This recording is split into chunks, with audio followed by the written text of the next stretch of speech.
இருக்கிற அனைவருக்கும் வணக்கம்.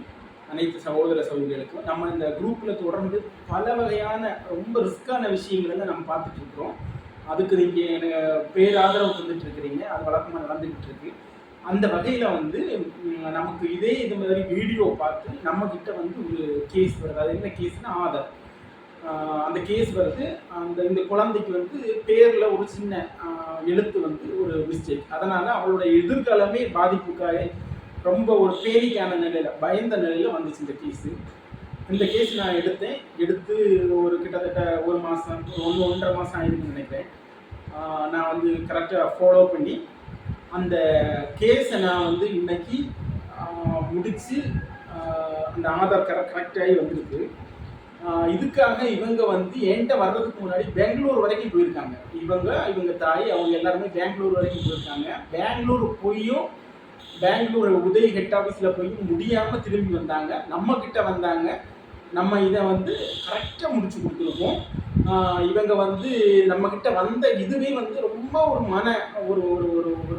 மன ப்ரெஷரில், மன ரீதியான கவலையுடன் தான் நம்மகிட்ட வந்தாங்க. அதாவது நான் அந்த தாய் சொல்லும்போது, குழந்தைக்கு தாய் நான் அண்ணா நான் ரொம்ப மன இதில் இருக்கேன். நான் பால் காவடி, பன்னீர் காவடி, ஏகப்பட்ட வேண்டுதல்கள் வச்சுருக்கேன் அண்ணா. அப்படிதான் நீங்கள் உங்ககிட்ட எனக்கு கான்டாக்ட் ஆகிடுச்சு. எப்படியாவது எனக்கு பண்ணிடுறாங்க அண்ணா. எனக்கு இந்த வீடியோ எல்லாம் உங்களோட வீடியோ நான் பார்த்தேன், ரொம்ப நம்பிக்கையாக வந்தேன் அப்படின்னு சொல்லிட்டு நம்மகிட்ட வந்தாங்க.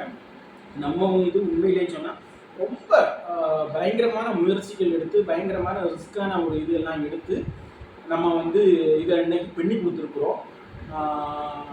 நான் இதை இப்போ அவங்கள்ட்ட கொடுக்குறேன், பாருங்க.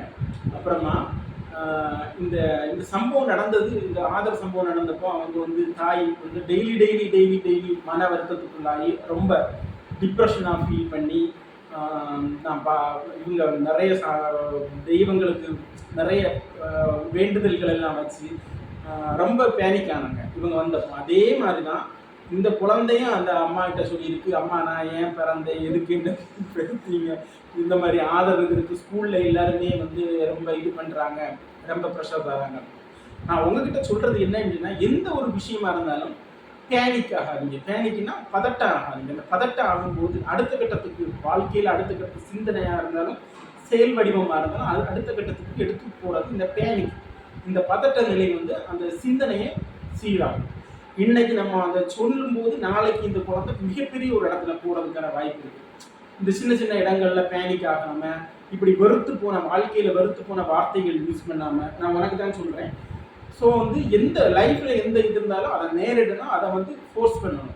ஸோ ஆதார் விஷயத்தில் ரொம்ப வருத்தமான ஒரு விஷயம் தான். இருந்தாலும் மத்திய அரசு ஏன் இவ்வளவு இதாக ஃபோர்ஸ் பண்ணுறாங்க அப்படின்னு சொன்னால், அந்த அளவுக்கு நிறைய பேர் அடையாள அட்டைகளை பொதுவாக மிஸ்யூஸ் பண்ணுறாங்க. நான் விசாரிச்சப்போ நான் ஆதார் உதவி சென்டரில் கேட்டப்போ மிஸ்யூஸ் பண்ணுறதுனால இவ்வளோ ஸ்ட்ரிக்டாக இருக்குது.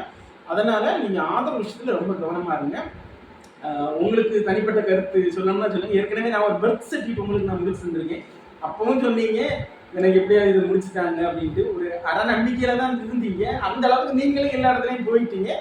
நம்ம நேர்களுக்கு உங்கள் தரப்பில் ஏதாவது சொல்லணும்னா சொல்லிக்கலாம். அண்ணன் சொல்லிய மாதிரி 1 வருஷமாட்டு நைட்டு ஆற்றுக்கு நடித்து வச்சிருக்கேன். எனக்கு மன கஷ்டாச்சு, சரியாகவே என்ன செய்யணும். அப்போ என் ஃப்ரெண்டு மூலமாக தான் அண்ணன் தொடர்பு கொண்டு அவன் சொன்னேன். சரி என்ன 1.5 மாதத்துலேயே ரெடி பண்ணி தந்தாச்சு. ஆனால் உள்ள 10 படிக்கிறதுனால சரியாகும் நான் நல்ல வருத்தப்பட்டிருந்தேன். கடவுள்கிட்ட அவங்கள்ட்ட சொன்ன மாதிரி கடவுள்கிட்ட நம்ம வேண்டுதல் நான் வச்சிருக்கேன், யாரும் சரியாகிட்டு. ஆனால் சீக்கிரமாக ஸ்கூலுக்கு போகிறதுக்கு முன்னாடி என்னை சரி பண்ணிக்கிறதா வச்சு ரொம்ப நன்றி. நான் இதை மறக்கவே, இந்த உதவியை நான் மறக்கவே மாட்டேன். என்ன மாதிரி நீ எதாவது இதே பண்ணியிருந்தா நம்ம உடனே தொடர்புகிட்டு தான் இது சரி பண்ணும். சும்மா பொறுத்தேன்னா சும்மா பெங்களூர் வர போயிட்டு ஒன்றுமே நடக்கலை போன வரைக்கும். அதனால இது என்ன உடைக்கிறே இதே பண்ணியிருந்தா நான் அண்ணன் சரி தொடர்பு சந்தோஷம்.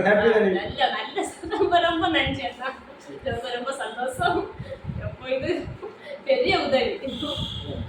ஓகே, அதாவது உங்களுக்கு வேற ஏதாவது இதே மாதிரி இக்கட்டான சொன்னா முதல்ல பேனிக் ஆகாதீங்க, பதட்டம் ஆகாதீங்க. பொறுமையாக இருந்து அடுத்த கட்டத்தில் நீங்கள் போய் அதை வெற்றி அடைந்து வெளியில் வர்றதுக்குள்ள இதை பார்க்கணுமே தவிர பேனிக் ஆகாதீங்க. இவங்கள மாதிரி, இந்த குழந்தைய மாதிரி, இந்த தாய் இவ்வளோ பயந்ததுனால தான் குழந்தையும் சமநிலை தச்சு கொஞ்சம் பேனிக் ஆனாங்க. சரி, ஓகே, நான் அதிகம் சொல்ல விரும்பலை. இன்னும் மற்றொரு நிகழ்ச்சியில் சந்திக்கும் வரைக்கும் உங்களிடம் விடைபெறுகிறேன். நன்றி, வணக்கம்.